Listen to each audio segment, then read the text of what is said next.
Well, obviously, I mean, we're just doing a better job defensively. We can still do better. We talked about this morning. But I think both units are doing a better job. I think that's the main reason.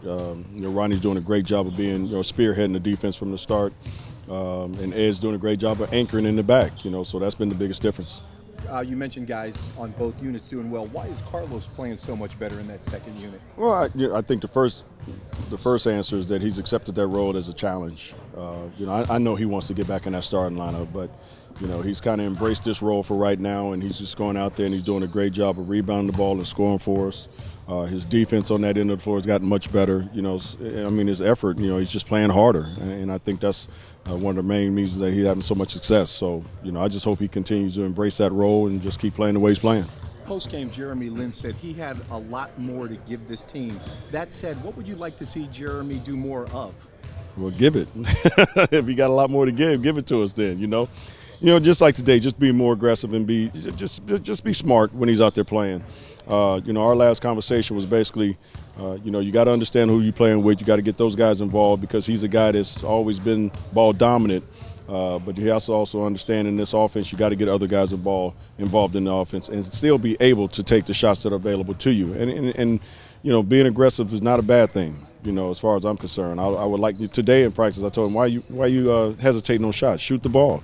So it's just a matter of him just going out tomorrow or Friday when we play again and start having that frame of mind is just going out there and being aggressive to get his teammates involved and to get himself involved. Couple days to prep you before Oklahoma City. What are you going to emphasize these next couple days in practice? Really switching defenses against these guys. They're so good. Especially Russell and Kevin. We know how good they are and how dominant they can be. So, we also, we want to start off in our man-to-man defense, but we're going to be switching it up as much as possible. Those guys try to keep them off balance a little bit.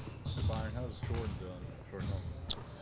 Jordan's all right. Just little under the weather this morning, but he'll be all right. He got a couple of more days to get some rest and get ready. And Kobe rested as well today? No, Kobe practiced. Oh, okay. Yeah. What's the plan for him this week? Is he going to do another practice tomorrow? He'll probably practice tomorrow. Today was pretty light. I mean, we went a bunch of 5-on-0 and then a bunch of 5-on-5, just kind of half-court stuff, which was great. I thought the guys got pretty competitive. It was a real good spirited practice. That's why I cut it short. We'll go out here tomorrow and do a little bit more of the same, add a little bit more to it. Probably won't have him do the whole full practice tomorrow. I was really expecting him to just do the 5-on-0 and just go through the offensive execution stuff. But again, he felt good, so he went through the 5-on-5 as well. Has his energy been increasing these past 2 weeks? Because I know 2 weeks ago the plan was to sit him out. Yeah. Have you noticed an increase? It seems to be that way right now. He seems to be, a little bit more pep in his step right now for whatever reason. I think maybe he's just getting his second win. I think we still all tend to forget that he really hasn't played in a year and a half of basketball, that he was out. So he still, he probably still has some rust on him, but, I think right now it seems like he's getting that second win. Pete, can you update us on Ryan Kelly? Ryan's still a couple of weeks away. Each day he says he feels a little bit better, but again, we don't want to push him back or rush him back sooner than expected. Time frame was basically, I think, the 28th of this month. So, he still has about 9, 10 days, 11 days, or whatever the case may be before he'll probably be in the full action. We always say that sometimes teams need to get out on the road. They bond, they come together. You've had 2 really good road trips of late. What's the difference with this team playing on the road than playing here in L.A.?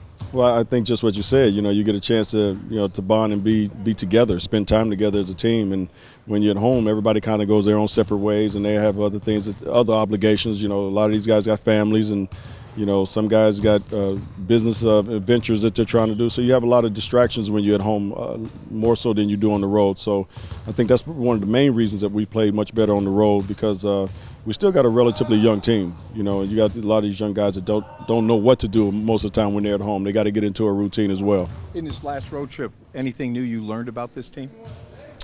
Well, to be honest with you, I learned, especially the last game, that we have a little bit more heart than we did a couple of weeks ago. Guys took that, pretty hard, that we didn't play the way we're capable of playing against Indiana, especially the first half. But the second half, I really thought that we came out and showed that we have a lot of pride in ourselves and what we do. And we want to continue to get better and grow as a team. I thought that was another test for us to see where we were at this particular time. From a progressional standpoint, I like what I see. It's going to be a slow process, but we're on the right track.